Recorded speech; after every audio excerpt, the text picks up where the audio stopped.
slow starts about the last 5-6 weeks, and it hasn't all been turnovers. Can you pinpoint why that's happened?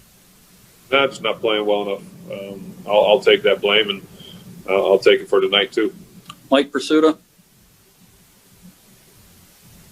Ben, following up on that, you threw 68 times tonight, 501 yards, 4 touchdowns, and yet 4 interceptions.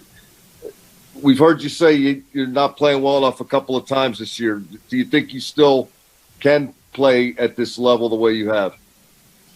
I'd like to think so, but obviously you can't turn the ball over, and it kills your team, kills your chances. Jim Colony. Yeah, Ben, when you said you hate it to end the way it ended, what do you mean by end? Season, careers, what? Yeah, season. What an amazing run we had, a great group of guys, and I know only one team ends the season the way they want to, and it's disappointing that this season didn't end the way that we wanted it to. Will Graves. Sorry, Ben. What was the difference between, I mean, this was a rocky finish the last 6-7 weeks. What was the difference between what we saw over this last stretch versus what we saw earlier in the season? Well, we just didn't win. I don't have any magical answers.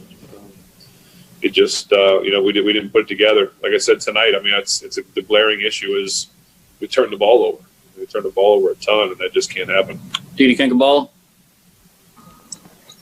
Ben, you have owned this Browns team unlike any other team in the NFL. And as I'm sure you know, Juju made the point this week that this is the same Browns team. These players were running off the field yelling, same old Browns, same old Browns. Is there anything you'd like to say about this version of the Browns you saw tonight?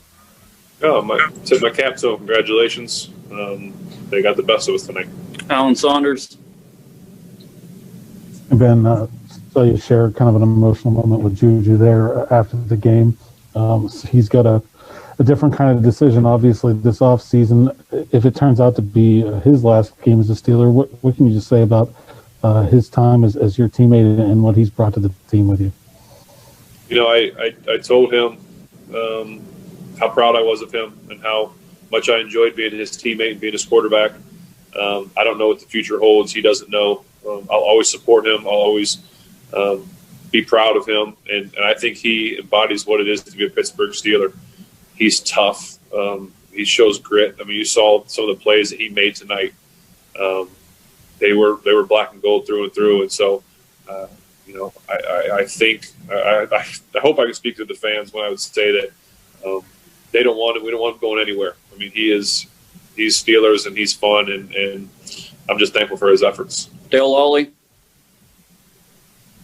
Yeah, Ben, I know this is all still fresh to you, and as people mentioned, you will have a decision to make at some point here. How do you feel that'll play out? Will it just be your family that you talk to? Will you talk to guys like Marquise, the Steeler organization, or is this all between you and your family? Well, it's going to start between me and God. A lot of praying, and then a lot of talking with my family, discussions, decisions, and I still have a year left on my contract. I hope the Steelers want me back if that's the way we go, and there'll be a lot of discussions, but now's not the time for that. Jerry Dulac.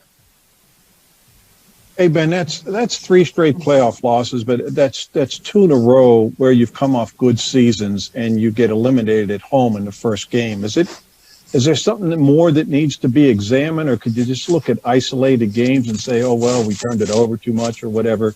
Is there something to look beyond that?